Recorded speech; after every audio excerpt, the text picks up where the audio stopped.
available lahat? Palakpakan po natin ang ating Panginoon. Hallelujah, Lord. Salamat po sa umagang may ganda, Panginoon. Salamat sa pagpapalang ibinibigay niyo po sa amin. Salamat po sa nagdaang mga araw, Panginoon, kung saan naging matapat ka sa amin. Hindi niyo po kami iniwan o pinabayaan man, Panginoon. Maraming salamat po sa pag-iingat niyo po sa buhay ng bawat isa hanggang sa makarating muli kami, Panginoon, sa lugar nito, Panginoon, makasamba sa iyo, sa Espiritu ng katotohanan. Salamat po, Panginoon, sa Espiritu na nasa puso po namin na nagbibigay sa amin ng kalakasan upang ikay aming sambahin, Panginoon. Maraming salamat. Hindi ka po nagkulang sa iyong katapatan. Hindi ka po nagkulang sa iyong mga pangako. Hindi ka po nagkulang, Panginoon, sa pagsama sa amin. Sa umaga po ito, Panginoon, itinataas ka namin, pinapasalamatan ka namin sa kabutihan mo sa buhay po ng bawat isa. Sa umaga po ito, Panginoon, aming inaalala kung sino po kami sa iyong harapan sapagkat ang aming Panginoong Jesucristo ang nagbigay sa amin ng identity, yung finish work niya sa krus ng Kalbaryo para sa aming mga kasalanan, para matanggal ang aming mga sakit, para kami maging mayaman, Panginoon. Ito po'y lahat ay galing sa iyo, Panginoong Jesus. Maraming salamat po sa iyo po namin pinagkakatiwala ang lahat ng ito sa pangalan ni Jesus. Amen. Palakpakan po natin ang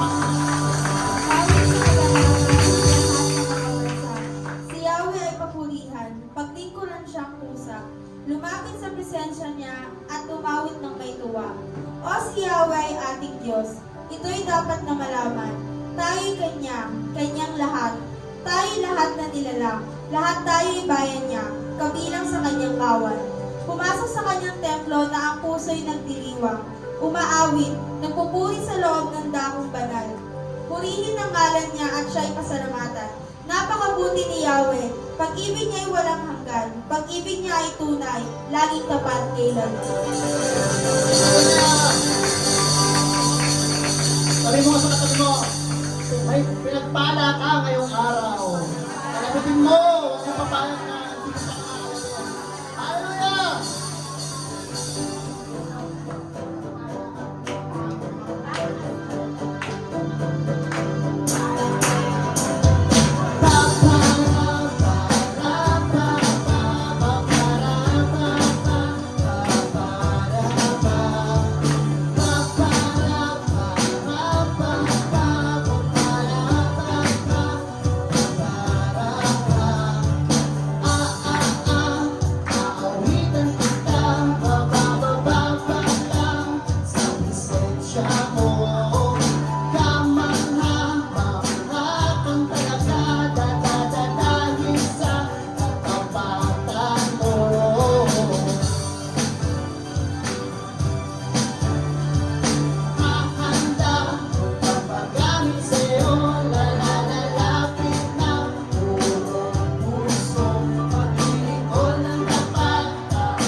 kasintahan sa bawat araw na pag-ibig ko. Ang katapatan mo ang nakikita ko sa bawat araw na pag-isip ko. Laging nadarama wagas mong kasintahan sa bawat araw na pag-ibig ko. Pangako ko ay narinig ko. Pangako ko'y magpapatuloy. Pangako ko'y magpapatuloy.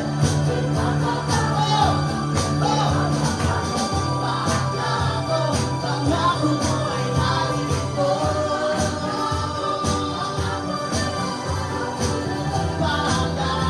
Pangako ko'y di magbabago. Di magbabago. Di magbabago.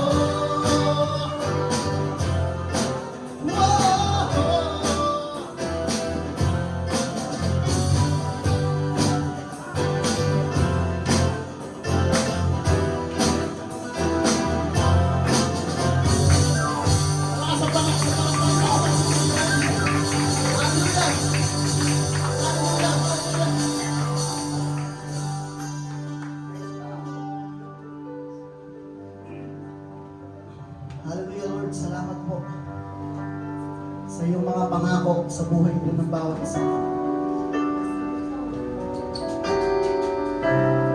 Sa paglipas po, Panginoon, ng mga araw, ang kabutihan mo, Panginoon, ang aming naranasan. Salamat po, Panginoon, sa lakas.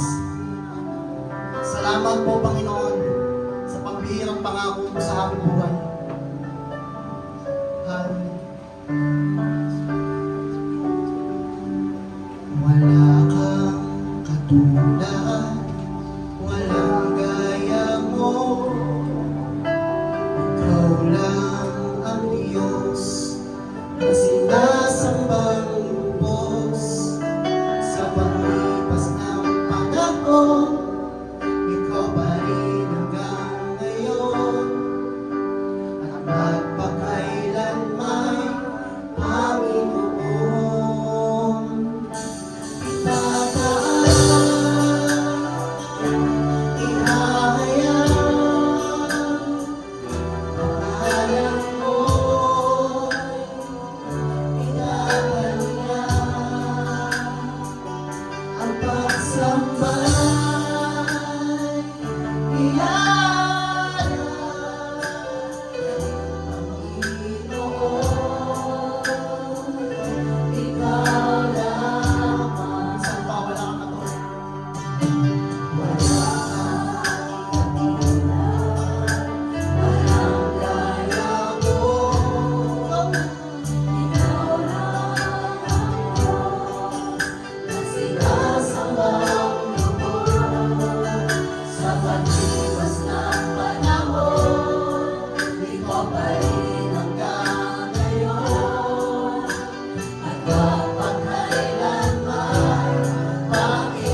Paglipas ng panahon, ikaw pa rin hanggang ngayon. At magpakailan may Panginoon. Sa paglipas ng panahon, ikaw pa rin hanggang ngayon. At magpakailan may Panginoon. Itaas, ihaya, pangalan mo, itatanda, ang pagsambay, ialay, Panginoon, ikaw lamang. Itataas, ihayag, pangalan mo'y itatandaan.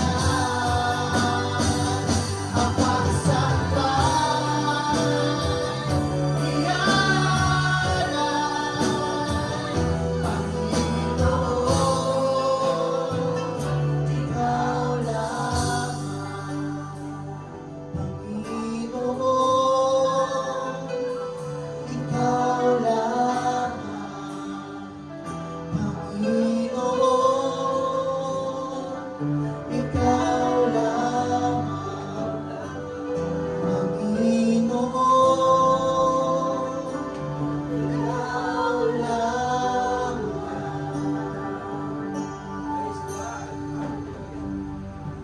Tuloy po natin sambahin ng ating Panginoon. Hallelujah.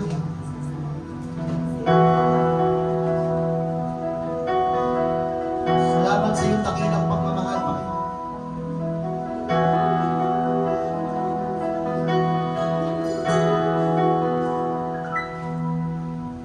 Walang ibang nagmahal sa akin ng tulad mo.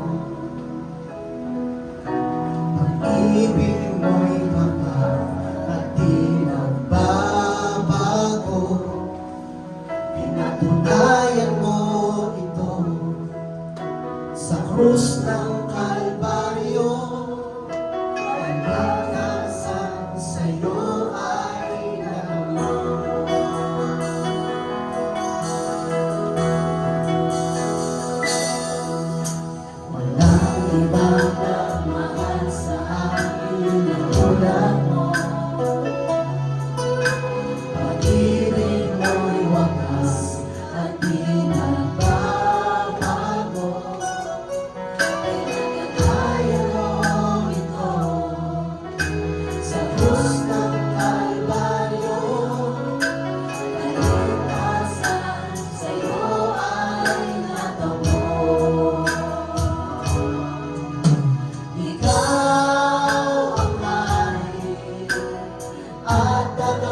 Bible po. Naalala ko po si scripture, yung babaeng dinudugo ng ilang taon. Sa kabila ng kanyang physical na kahirapan na sa kabila ng maraming dugong nawala sa kanya. Alam niyo bang isayan niya? Makawakan lamang yung laylayan ng damit ng ating Panginoon. Akto to ng pagsamba sa Panginoon, paniniwala sa Panginoon. Amen? Walang binigay sa silong ng langit na pangalan kundi ang ating Panginoon. Amen? Siya ang tagapagligtas, siya ang daan, siya ang katotohanan, siya po ang napayubay sa krus ng Kalbaryo para sa ating mga kasalanan. Kaya walang dahilan na nakatayo ka lang dyan, hindi ka sumasamba. Sambahin natin ang ating Panginoon. Ang ating Panginoong Jesus, siya po yung pinunta natin dito. Amen? Hallelujah! Minsan pa at ikaw hindi ikaw ang hari. Ikaw ang hari at tagapagligtas sa mong pangalan. Aking itataas, Panginoong Jesus. Aking Diyos, iaalay sa'yo aking lakas. Isa pa. Lord, salamat sa iyong pagmamahal. Banal mong pangalan. Tataas po namin sa oras na ito, Panginoon.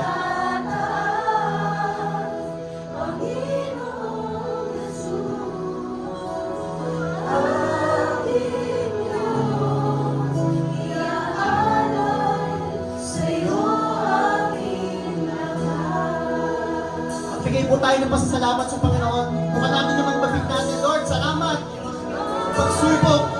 Salamat sa pagmamahal. Salamat, Panginoon. Kalakasan. Bigay tayo ng pasasalamat sa Panginoon. Panginoon, salamat, Panginoon.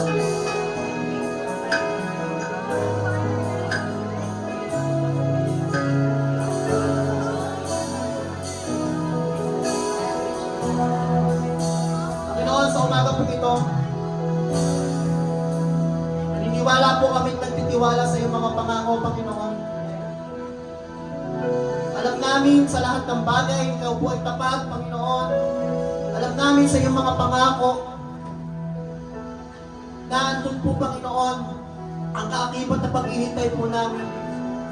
Alam namin, Panginoon, sa mga oras na ito, may mga dala kaming mga pasanin sa buhay, pagsubok. Ito po'y binibigay namin sa iyo sa mga oras na ito, Panginoon. Maraming salamat po sa oras na ito na sinamahan niyo po kami hanggang sa matapos. Gamitin niyo pong mouthpiece po, Panginoon, ang aming Tatay Pastor para sa iyong mga salita. I-bless niyo po yung mga wordings, mga versikulo na pag-aaralan po namin pagpupulay-pulayan nilang umaga. Maraming salamat po. Sa iyo po namin pinagkakatiwalang lahat ng ito. Sa pangalan ni Jesus. Amen. Hallelujah. Ako po na po. Amen. Yes. So, dako na po tayo sa ating ikaput at kakalaog sa ating Panginoon. Sabi mo dito sa ikalawang Korinto, Kapitulo 8, talatang 11 hanggang 12. Kaya tapusin na ninyo ito, ang sigasig ninyo noon sa paghahangad, ay tumbasan ninyo ng sigasig na tapusin ang bagay nito. Magbigay kayo ayon sa inyong makakaya. Sapagkat kung may hangaring magbigay, tatanggapin ng Diyos ang inyong kaloob ayon sa inyong makakaya at hindi ayon sa di nyo kaya. Amen. So sabi po dito sa talatang pinasa ko na ang tinitingnan po ng Panginoon na attitude po natin behind our giving is yung puso po natin. Yan is yung hindi po yung amount, kundi yung puso po ng ating pong pagbibigay sa ating pong Panginoon. Amen po? So let us remember po na hindi po dapat po natin gawing burden yung pagbibigay po natin ng tithes and offerings sa ating Panginoon. Kundi lagi po natin isa-isip na ito po ay yung opportunity at to participate in God's work para po sa ikabubuti at ikalalago po ng ating pong iglesia. At alalahanin din po natin at lagi din po natin i-remind yung sarili po natin na ang pagbibigay po natin ng kaloob at handog sa ating Panginoon ay isa pong act of worship. And it reflects our trust in God's provision. Amen po? Sa ating pong pagbibigay, naniniwala tayo sa Panginoon na siya ang magpo-provide ng ating mga pangangailangan. Yun po, whether it's tithes or offerings, may our hearts be open and our giving be a joyful expression of gratitude. Amen po. Maging grateful lang po tayo sa lahat ng mga bagay na ipinagkakalob ng Panginoon sa atin. At yung pagbibigay po natin ng tithes and offering, it is an act na tayo po'y grateful at nagpapasalamat sa Panginoon sa lahat ng bagay na binibigay niya po sa bawat isa sa atin. Amen? Kaya po tayo po'y manalangin bago po tayo magbigay. Amin po Panginoon, maraming salamat po sa umagang ito na inyo po pinagtalob sa amin. Thank you Panginoon for the privilege, Lord God, na nagagamit po ang bawat isa sa amin, Panginoon, para po sa expansion ng iyong pong kingdom, Panginoon. Na ito pong pagbibigay namin, Panginoon, it is an act of worship, Panginoon, and putting our trust in you, Panginoon, sa lahat ng mga bagay na pangangailangan namin at patuloy na ginagawa po sa buhay namin, Panginoon. May we have a grateful heart, Panginoon, sa aming mong pagbibigay. Na katulad na sinabi mo sa iyong mga salita at tinitingnan mo ay ang puso namin, Panginoon.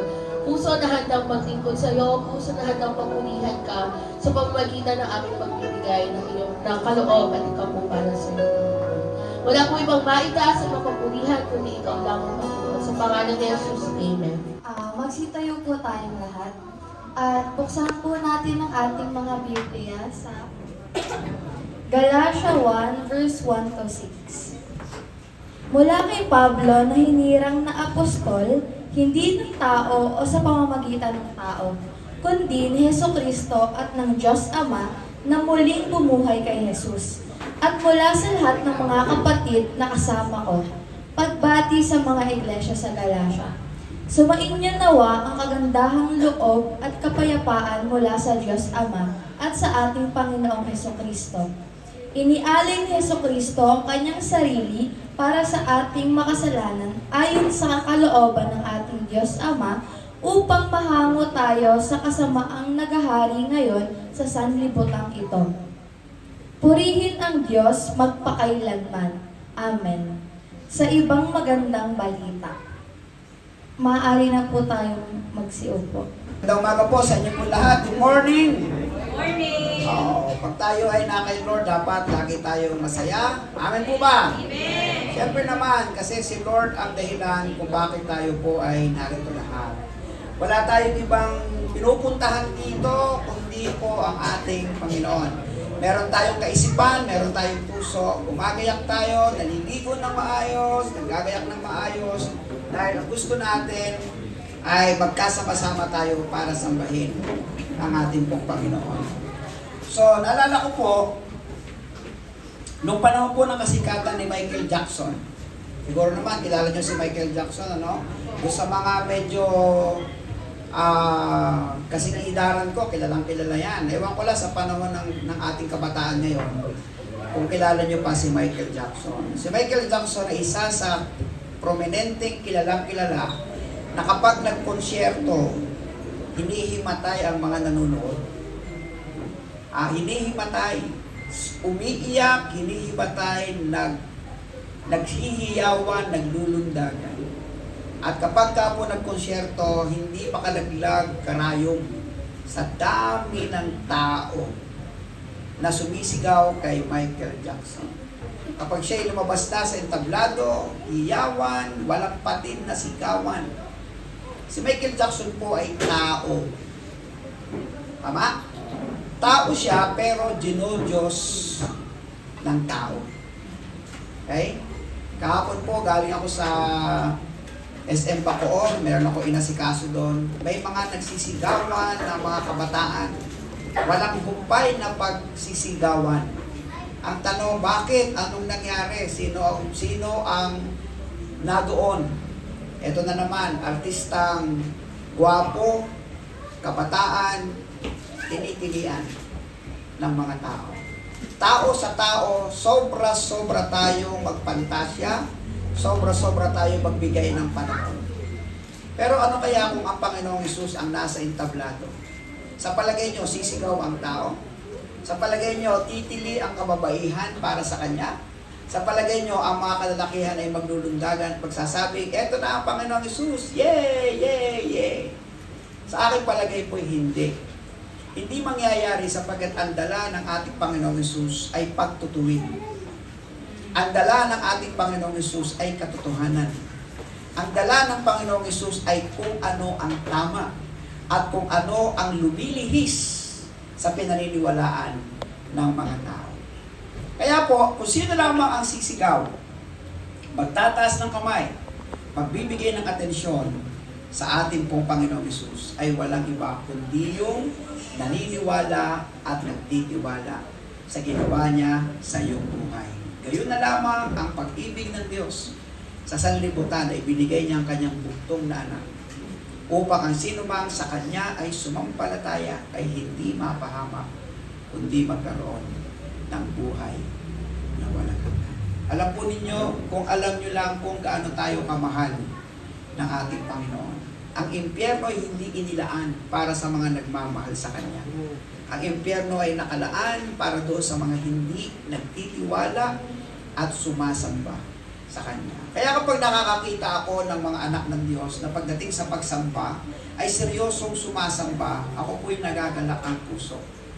Lalo na ang Panginoon sapagkat nakapagbibigay tayo ng atensyon. Kahapon po sa amin pong Pearl Headquarters, meron po kaming bisita sa mga chaplain. No? Ang bumisita po sa amin ay isang kilalang superintendente ng BJMP. Ito po yung mga nangunguna sa mga nakukulong.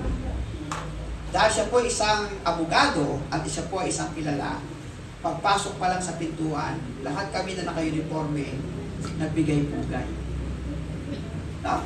Tayo kaming lahat, pumapalakpak habang yung aming panauhing pandangal ay pumapasok doon sa pinakaharapan.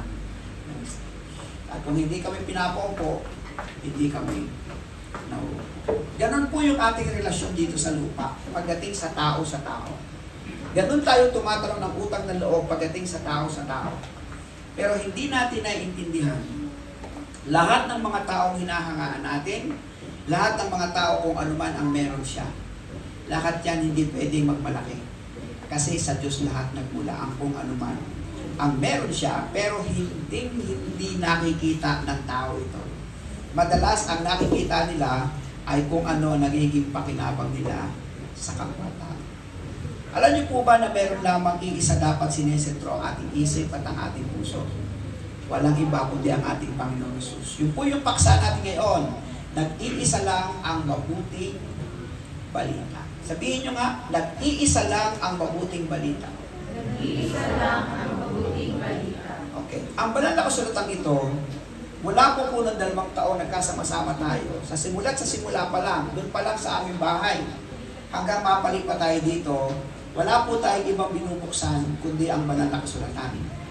At katunayan, binabasa niyo pa, kasabay ko, ang bawat salita na ating pinag-aaralan. Sa madalit sabi, ang lahat ng ating nalalaman, kung ano man ang alam ninyo at kung ano man ang nilalaman ng inyong puso, lahat po ay galing dito. Bukod pa po sa pagsasalita tuwing linggo, bukod pa po sa ating Bible discipleship at Bible prayer, bukod pa po sa inyong personal na Bible discipline, lahat ng ito, isang bagay lang po ang tiyak para hindi po tayo maligaw.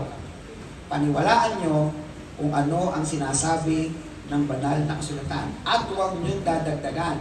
At huwag kayong magkakaroon ng katang-isip o palapalagay na sa tingin ninyo ay tama, pero sa katotohanan pala, nililihis na kayo sa katotohanan. No? Sabi po ng John 14:6, sumagot si Jesus. Basahin po natin. Sumagot si Jesus, ako ang daan, ang katotohanan at ang buhay. Walang makakapunta sa Ama kundi sa pamamagitan ko. Meron bang ibang sinabing daan? Wala. Meron bang ibang sinabing buhay? Wala. Meron bang ibang sinabing katotohanan? Wala. Sabi ni Jesus, ako mismo lang ang daan, katotohanan, buhay. Walang makakapunta sa Diyos Ama sa pamamagitan niya. Gawa 4:12, ang sabi po dito, pasa po tayo, sa Kanya lamang matatagpuan ang kaligtasan, sapagkat walang ibang pangalan sa buong daigdig na ibinigay ng Diyos sa mga tao upang tayo ay maligtas. Sa madalit sabi, kung meron kayong ibang maririnig na tagapagligtas, mali na yon. Pero pagka merong magsasalita sa inyo, oy, tagapagligtas ang inyong pastor, mali na yon. Oy, tagapagligtas yung simbahan, sinasambahan ninyo, mali na yan. O magbanggit ng kahit anumang pangalan, hindi na po ito tama. Maliwanag po sa banal na kasulatan, sa buong mundo, iisa lang ang pangalan ng ating tagapagligtas at walang iba kundi ang ating Panginoon Hesus. Kaya ito po yung katotohanan, huwag kayong malilito. Mga anak sa pananampalataya, huwag kayong malilito, huwag kayong palilinlang, at huwag basta-basta maniniwala. Kung kayo po'y panood sa YouTube ng iba't ibang mga ngaral, at sa inyo pong napapansin sa kanyang pangaral, meron ng ibang tagapagligtas na itinuturo, maliban kay Jesucristo, ito po'y hindi na po tamang katuruan. Bakit po natin pinag-aaralan ito? Sapagkat ito po yung panahon na kung saan darating ang huling araw maglalabasa ng iba't ibang mga turo ayon sa kanilang mga kathang isip. Halimbawa po ng katuruan, dito po sa lugar natin sa Imos, may mga gumagala, dito mas sa may parting pilot school, dito sa may BDO, meron po dyan bumaharang. At nagsasabi na magtuturo siya kundi sa God the Father at saka God the Mother. So meron Diyos Ina at meron Diyos Ama. Ibig sabihin, meron tayong heavenly parents kung tawagin. Ayan. So kung paano nila tinitwist ang Biblia, masyado silang marunong. Pero dahil alam mo na walang ibang tagapagligtas kundi si Jesus, madali ka makakaiwas. Naintindihan po ninyo. Panibago pong mga katuruan na lumalabas ngayon, ang Diyos Ama ay napakasamang tao, napakasamang Diyos sa lumang tipan, at yung Diyos Anak ang napakabuti, ang ating Panginoong Jesucristo. Alam naman natin lahat, for God so loved the world. Napakaliwanag, di ba? Mahal ng Diyos ang lahat ng tao sa mundo. Paano siya naging masama? Binigay niya ang kanyang bugtong na anak na si Jesus, na siyang Panginoon tagapagligtas upang tayo magkaroon ng buhay na walang hanggan. Pero ganun po nila hinahati ang banal na kasulatan. Meron din po lumalabas na bagong katuruan na kung hindi ako ang magtuturo sa inyo, hindi kayo maliligtas. Ibig sabihin, kung hindi kayo magiging kasapi ng grupong ito, wala sa inyo ang magiging kaligtasan. Pero kapansin-pansin, na pagkatapos magpakilala ang mga taong ito, meron pong hustisya ang Diyos. Nalala niyo po ang grupo po ni Pastor Kiboloy. O di ba? Napakalaking grupo. Pero nasan siya ngayon? Nagkiklaim siya na siya ay anak ng Diyos. Nagkiklaim siya ng kanyang kapangyarihan. Pero nang siya na ang mapinsala, nasan siya ngayon? Di ba nagtatago? Inakusahan ng rape, inakusahan ng iba't ibang mga akusasyon sa kanya. Nasaan na yung kanyang pagiging anak ng Diyos? Nasaan na yung kanyang Diyos? At nasaan yung pag-ampi niya na siya ang anak ng Diyos na magiging tagapagligtas ng buong mundo? At sinabi pa niya na ang ating kaluluwa ay bayad na. Di ba? So mahirap yun. Mahirap yung paniniwalang hindi mo alam kung saan tayo dedireksyon. Sa katotohanan, si Jesus lang ang mabuting balita. Sapagkat darating ang panahon, madami ang darating na bula ang guro sa huling araw. Makinig po kayo. Jeremiah 14:14. Basahin po natin lahat. Subalit ganito ang sagot ni Yahweh. Pawang kasinungalingan ang sinasabi ng mga propetang iyan. Hindi ko sila sinugo, inutusan, o kinausap man. Ang mga pangitaing kanilang sinasabi sa inyo ay hindi galing sa akin, kundi pawang kathang isip lamang. Yun ang delikado. Yung kathang isip, yung nagbibigay siya ng mga kapaliwanagan na walang binabasihan na banal na kasulatan. Dito po, panatag po tayo pare-pareho, at kahit ako man ay panatag na hindi kayo naliligaw, sapagkat ako man ay dito din lang bumabasa sa banal na kasulatan. Mateo 24:24, basahin po natin. Sapagkat may lilitaw na mga huwad na Kristo at mga huwad na propeta. Magpapakita sila ng mga kamanghamangang himala at mga kababalaghan upang iligaw kung maaari maging ang mga hinirang ng Diyos. Dito po sa Cavite ay meron din po isang grupo ng grupo na nagpapakilalang mananampalataya, pero ang lahat ng dumadalo, binibigyan ng karampatang halaga. Bawat isa, linggo-linggo. Halimbawa, tigil 500 ang lahat ng sisimba linggo-linggo, abay puno ng puno ang kanyang simbahan. Napakayaman naman ang taong ito. Yan? Meron pong nangyari na ganap sa isang iglesia na nung panahon ng mga ayuda, puno ng puno. Nung hindi na kaya ng simbahan, wala nang ayuda, wala na rin mga tao. So, ibig ko po sabihin, pamamaraan, mga iba't ibang pamamaraan para makapagpainganyo na mukhang espiritual, pero pwede tayong mailigaw kung hindi tayo magiging matalino sa Biblia. Kaya kayo pinagbabasa ko ng Biblia. Kaya tayo pinag-aaral ng Bible Discipleship upang magabayan po kayo ng simbahan at ng banal na kasulatan upang hindi po tayo maligaw. Bakit po? Bakit, Tatay Pastor? Basahin niyo ang 2 Timoteo Kapitulo 4, talatang 3 hanggang 4. Sabay-sabay po natin basahin.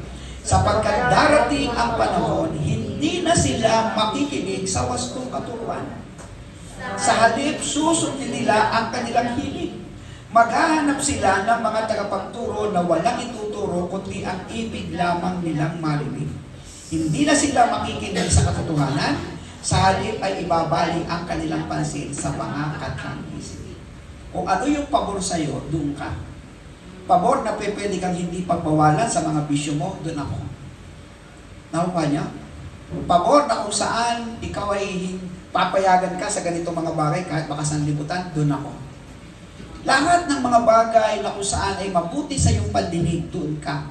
Pero kapag nakakairita, ay, ang simbahan niya, lagi na lang bawal, lagi na lang ganito, lagi ganyan. Napakahigpit, kahit sa pananamit, sa buhok, lahat ng. Ayaw mo nung ganun. Hahanap ka doon sa lugar na lahat ay malaya kang makagalalaw sa iyong sarili. Pero hindi mo namamalayan sa kasusunod mo ng kasusunod sa mga nagtuturo sa mga kanilang katang-isip na kaalaman, palayo ka na ng palayo sa katotohanan.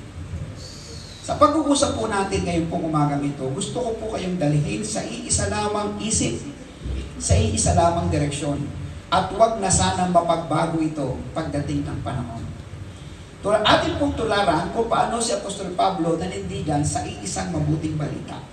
Number 1, yung pagkilala niya kay Jesucristo na siyang mabuting balita. Basa po tayo, Galatia 1:1-5. Basa. Mula kay Pablo na hindi lang na apostol, hindi ng tao, sa pamagitan ng tao, kundi si Jesucristo at ng Diyos, Ama, na muling bumuhay kay Jesus. Mula sa lahat ng mga kapatid na kasama ko, pagbati sa mga iglesia sa Galatia. Sumayin niyo ang kagandahang loob at kapayapaan mula sa Diyos Ama at sa ating Panginoong Jesucristo. Inialay ni Jesucristo ang kanyang sarili para sa ating kasalanan, ayon sa kalooban ng ating Diyos Ama, upang mahango tayo sa kasamaang naghahari ngayon sa sanlibutan ito. Purihin ng Diyos magpakailanman.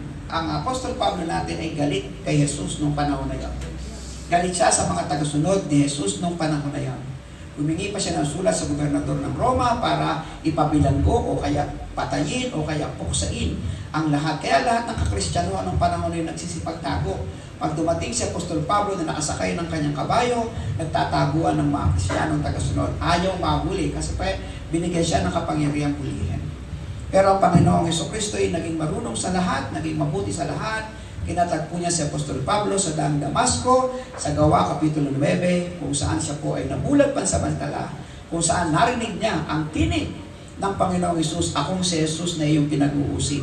At doon nagsimula ang kanyang paninindigan, ang kanyang paniniwala, ang kanyang pagtitiwala na meron lamang iisang Panginoon at tagapagligtas. Sino? Yung aking inuusig. Sino? Yung pinaniniwalaan kong mali. At doon napatunayan niya bakit itong mga Kristiyano, itong tagasunod, sunod pa rin ang sunod. Anong meron sa tao ito? Anong meron dito kay Kristo ito? Anong meron sa Jesus na to?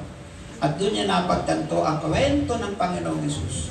kung paano niya ibinigay ang kanyang buhay para sa kaligtasan nating lahat. At mula noon, nanindigan siya sa Panginoon. Sabi niya, ang aking paniniwala ay nasa Panginoong Jesucristo na muling binuhay ng ating Diyos Ama. Ang aking paniniwala nasa Kanyang kagandahang loob at kapayapaan mula sa Diyos sa ating Panginoong Jesucristo. Ang aking paniniwala, inialay ni Kristo ang ating buhay para tayo po ay maligtas. Ang ating Panginoong Jesucristo ay 100% Diyos at 100% tao.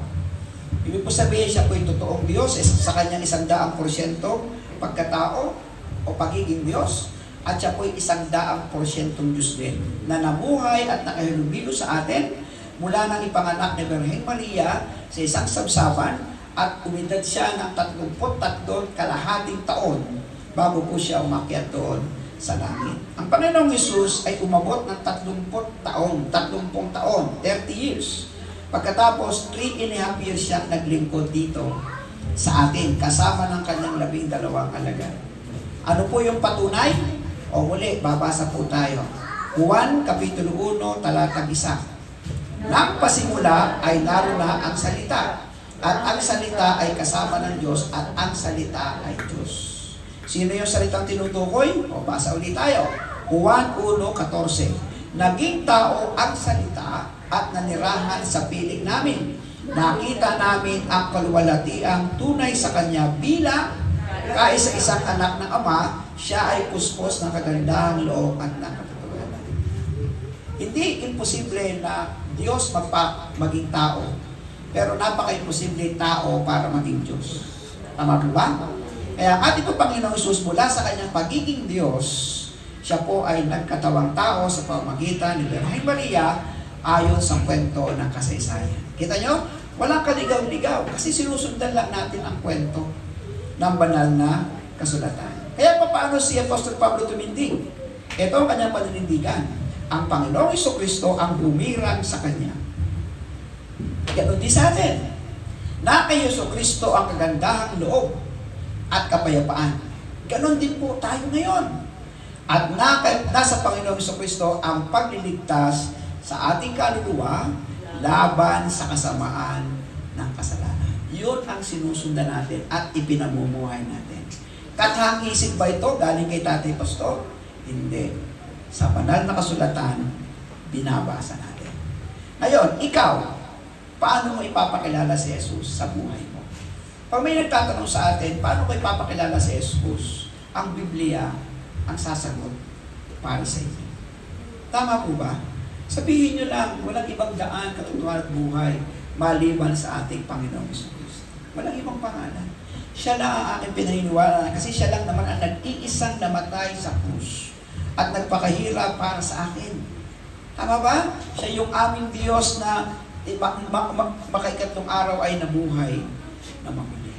So ang pangalawa po, paninindigan si Jesucristo lamang ang mabuting balita. Tingnan po ninyo, Galatia 1:6-9, basa po tayo. Nagtataka ako kung bakit kay dali ninyong tumalikod sa Diyos na tumawag sa inyo sa pamamagitan ng kaloob ni Kristo. At kayo'y bumaling agad sa ibang magandang balita. Ang totoo'y wala namang ibang mabuting balita. Kaya nga lamang may mga nanggugulo sa inyo at nagsisikap na baguhin ang magandang balita ni Kristo. Subalit, kahit kami o isang anghel mula sa langit ang mag-aral sa inyo ng magandang balita na iba sa pinangangaral namin sa inyo, parusahan nawa siya ng Diyos. Sinabi na namin sa inyo, at inuulit ko ngayon, parusahan nawa ng Diyos ang sino mang mangaral sa inyo ng magandang balita na naiiba kaysa tinanggap na ninyo. Sabi na Apostol Pablo, ano ba naman? Paulit-ulit at paulit-ulit ko na sinasabi sa inyo. Si Jesus lang ang ating tagapagligtas. Siya lang ang ating Panginoon. Siya lang ang pinanggagalingan ng buhay na walang hanggan. Siya ang tanging daan, katotohanan at buhay. Nagtataka nga ako sa inyo eh. Ano ba ang mahirap intindihin? Sa isip ng Apostol Pablo, nagtataka nga ako sa inyo eh, kung bakit may nagturo lang ng iba eh, pumunta na kayo agad. Kaya nyo, meron lang nagbigay ng kapalit ay bigas o kaya yung mga bagay na material na bagay, Naniwala naman kayo agad. Nagtataka ko sa inyo, anong mahirap intindihin na si Jesus at si Jesus lang? Siya lang ang mabuting balita. Kaya kahit isang anghel man ang magturo at magdala sa inyo o kahit sinong pinanggagalingan na magtuturo sa inyo na merong ibang kaligtasan maliban kay Kristo, pakasumpain siya. Sipin ninyo. Kung magtuturo ako bigla sa inyo, ako na ang Kristo. Grabe naman. Di ba? Kasumpa-sumpa, nagtuturo ng mali. Kung magsimula akong magturo, lahat na sisimba dito, siya lang ang maliligtas. Patay na tayo doon. Itong lugar na ito, tipunan lang natin. Amen? Walang kinalaman ng kaligtasan dito. Hindi ito ang namatay sa krus. Tanging si Yesu Cristo lang ang namatay sa krus. Ngayon, ang tanong, kung hindi si Yesu Cristo ang pinaniniwalaan nyo, sino? Pakilala nyo. Dalhin nyo sa amin ang katuruan. Kung hindi si Yesu Cristo, sino? Meron pa ba? Wala na ako nakita. Mula lumang tipan hanggang sa pinakadulo ng aklat na ito, wala naman ako nakikita ibang pinag-uusapan na tagapagligtas maliban sa ating Panginoong Kristo. Meron doon sa mga hindi naniniwala kay Kristo. Meron doon sa mga bulaan tagapagturo noong panahon na yon. At naglalaganap at lumalaganap na sa ating panahon. Kaya ingat po kayo. Kaya nga mas maganda yung ginawang sticker ni Kuya Chris, no? Yung bilog ng Jesus the Heart of Worship. Napakaganda kung bawat isa sa inyo meron doon sa inyong tahanan na nakikita ng mga tao na kayo ay dito na sa Jesus the Heart of Worship. Imus. Anong dahilan? Upang hindi na mabulabog ang inyong isip at ang inyong puso ng ibang katuruan. Tama po ba? Meron kami. Tatay pastor nyo na nga merong sticker. Di ba? Yung iba, nasa sasakyan, merong sticker. Yung pangalan ng sasakyan ni Kuya Chris, Jesus, the Heart of Worship na nga. Ibig sabihin, ipinapakilala natin na kami po ay nasa ilalim po ng pagtuturo ng salita ng Diyos. Sa ilalim po ng grupo ng Jesus, the Heart of Worship. Ngayon may papasok kay Kakato. May magbibigay ng ibang polyetos, may magbibigay ng iba. Kapag ang inyong pagbabasa ay lumilihis na sa tamang turo ng mabuting balita, kinakailangan umiwas agad sa ipinapakilalang ibang mabuting balita. Huwag nyo nang entertain. Huwag na kayong makipag-argumento. Huwag na kayong makipagtalo. Umiwas na agad. Kasi ang sabi ng banal na kasulatan, kasumpa-sumpa ang magturo ng ibang mabuting balita. Kaya ito po ang dahilan kung bakit kailangan lumago ang ating pananampalataya. Tandaan ninyo, ito yung dahilan kung bakit kailangan lumago ang ating pong pananampalataya. Kaya palagi ko kayong china-challenge, ini-encourage, pinalalakas ang inyong buhay pananalangin. Palakasin nyo inyong buhay pananalangin.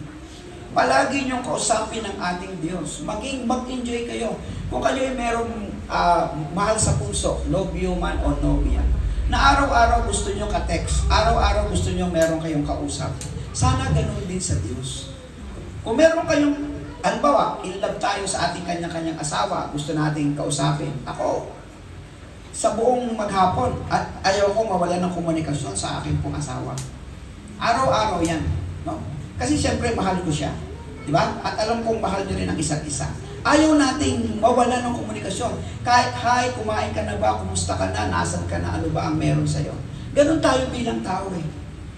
Yung ginagawa natin dito, tao, na madalas nating kinasanayan, gawin natin sa Diyos. Araw-araw natin igalang ang Diyos, araw-araw natin siyang sambahin, araw-araw natin siyang kausapin. Sa lahat ng lakad nyo, isama nyo ang Panginoon. Huwag nyo siyang iiwanan. Isama nyo palagi ang Panginoon. Buhay panalangin nyo, kausapin nyo ng kausapin ng Panginoon. Naglalakad kayo, nagmamaneho kayo, kahit sa isip nyo, mangusap kayo sa Panginoon. Panginoon, ingatan nyo ako. Kung may sasakyan kayo, magpatunog kayo ng mga Christian songs. Sa aming bahay, hindi kami nagsasawa. Lalo na ako. Hindi ako nagsasawa doon sa ating YouTube channel na Jesus the Heart of Worship Imus. Ewan ko kung pinapanood nyo yun. Sana ganun. Araw-araw yan. Hindi ako nagsasawa. Namimili lang ako ng mga dati kong kinasanayan ng yung mga preachings, mga songs. Pero araw-araw. Kasi, alam niyo kung bakit? Gusto ko yung bahay ko puno ng pakikinig pagdating sa mga gawain sa espiritual. Kasi gusto ko yung bahay ko, ang isip ng aking mga anak, mula sa akin hanggang sa aking apo, nakikitang pinapahalagahan ng espiritual.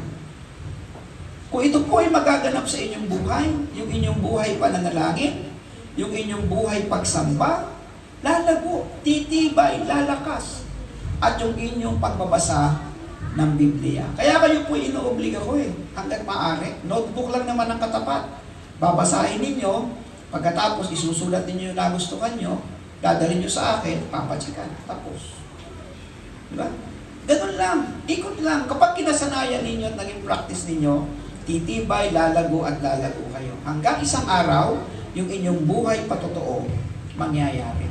May malaking transformation na nagaganap sa buhay ninyo na hindi nyo sinasadya pero nangyayari sa inyo araw-araw.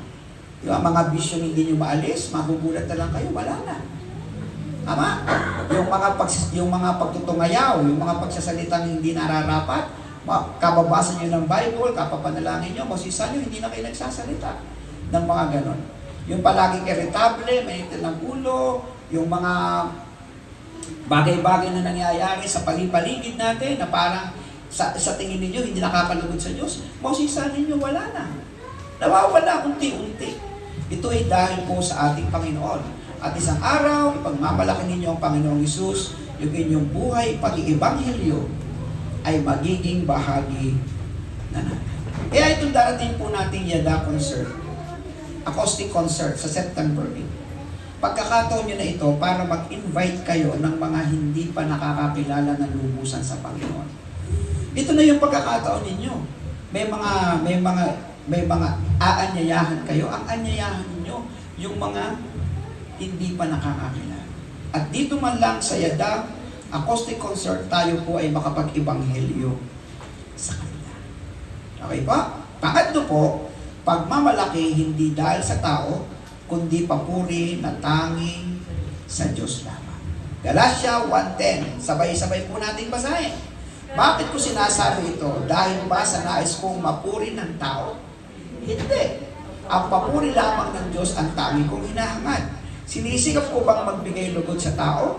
Hindi. Kung iyan ang talagang hangad ko, hindi na sana ako naging alipin ng ating Panginoon sa Kristo.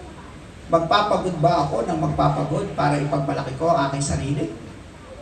Magpapagod ba ng magpapagod ang aking pamilya? Gigising ng maaga, magseset dito ng ganitong kahirap na sitwasyon, mag-aayos ng inyong mga upuan para ipagmalaki ang aking pamilya? Tulad ni Pablo, ang sagot namin ay hindi.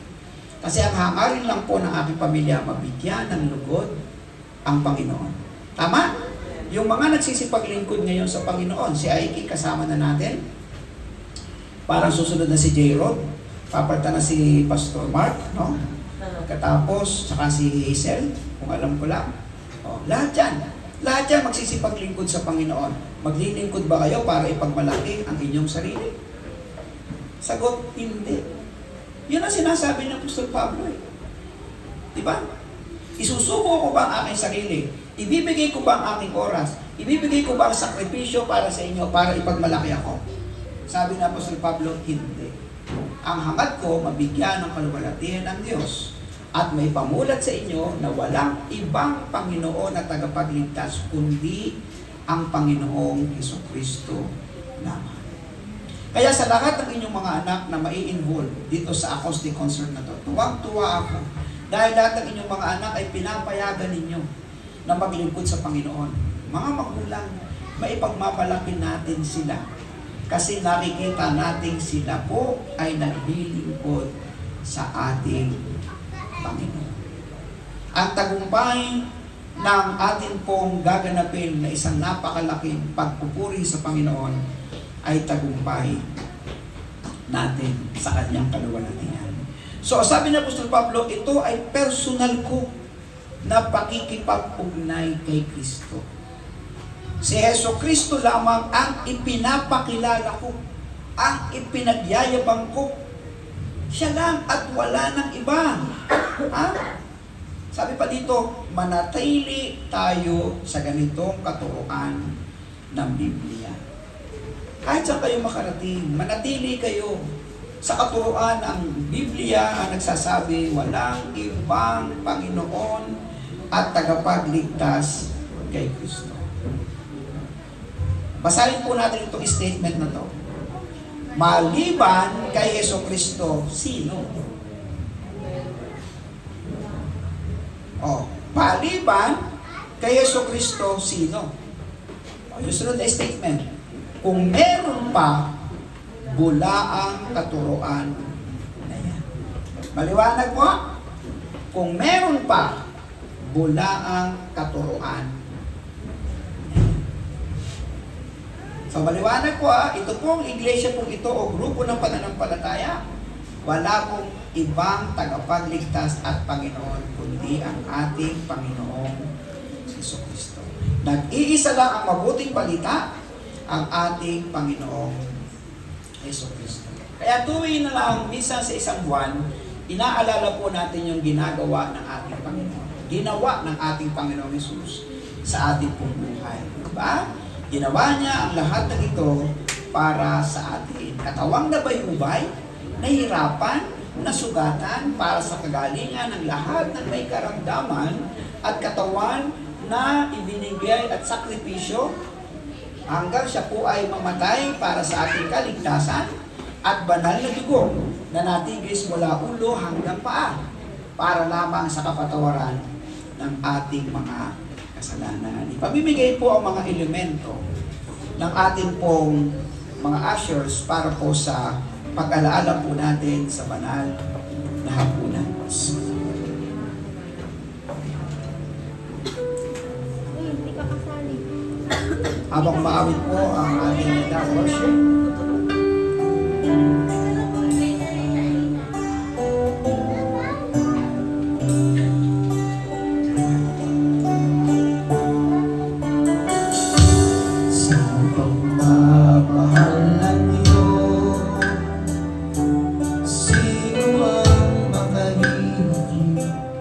mayroon ka bang nababalik?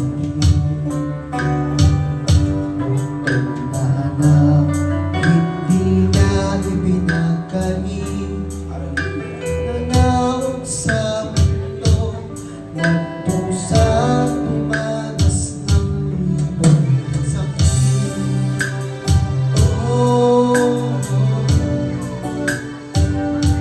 Purihin ka sa dakila pagmamahal mo, kahit mayaman sa bago mo, ikinis ng bunga para sa atin.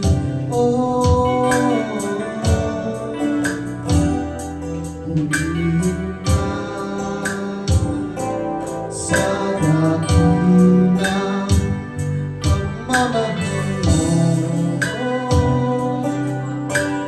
kahit payaman sa bago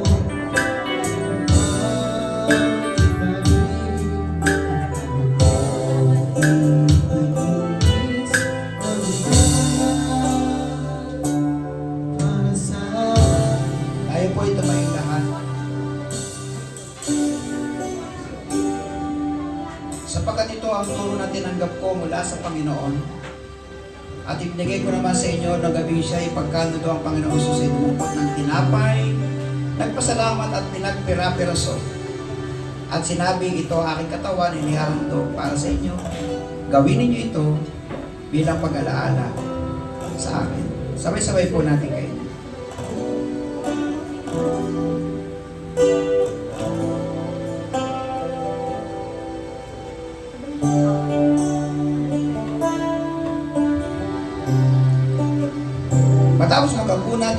dyan ang kopang sinabi. Ang kopang ito, ang bagong tipan, pinagtitibay ng aking dugo. Tuwing iinimin ninyo ito, gawin ninyo bilang pag-alaala sa akin. Sapagkat tuwing kakain kayo ng tinapay na ito at iinom sa kopang ito, ipinapahayag ninyo ang kamatayan ng Panginoon hanggang sa kanyang muling pagparito. Ang Panginoong Hesus ay hari ng mga hari, Panginoon ng mga Panginoon. Kabitin natin, ikaw ang hari. Hallelujah.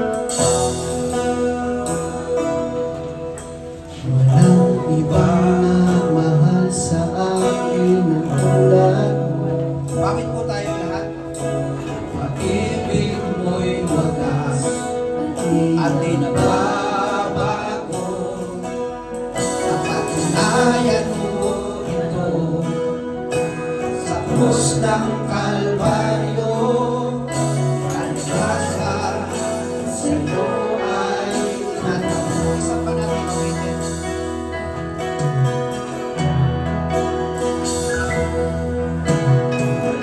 Ibang nagmahal sa akin ang tulad mo. Pag-ibig mo'y wagas at di nagbabago. Pinatunayan mo ito sa krus ng Kalbaryo.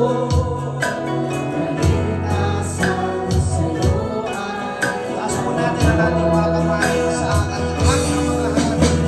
ikaw ang hari at tagapagligtas. Mahal mong pangalan, aking itataas. Panginoon Jesus, aking Diyos, Mga kalalakihan na! Mga kalalakihan, ikaw ang hari! ikaw ang hari at tagapagligtas. Mahal mong pangalan, aking itataas. Panginoon Jesus, aking Diyos, Isang pa mga kababaihan, ikaw ang hari!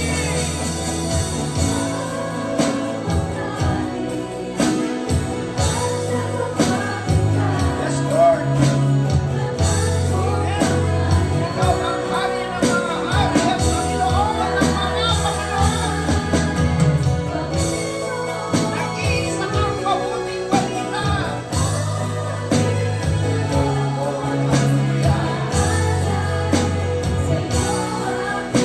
Lahat po tayo, for the last time, itaas natin ang kanyang pangalan. Ikaw ang hari at tagapagligtas.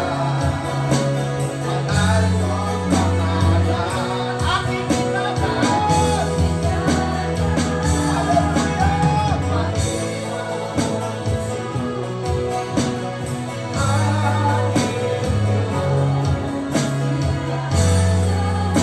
sa'yo aking Inaalay, hallelujah. sa'yo aking Inaalay, iaalay.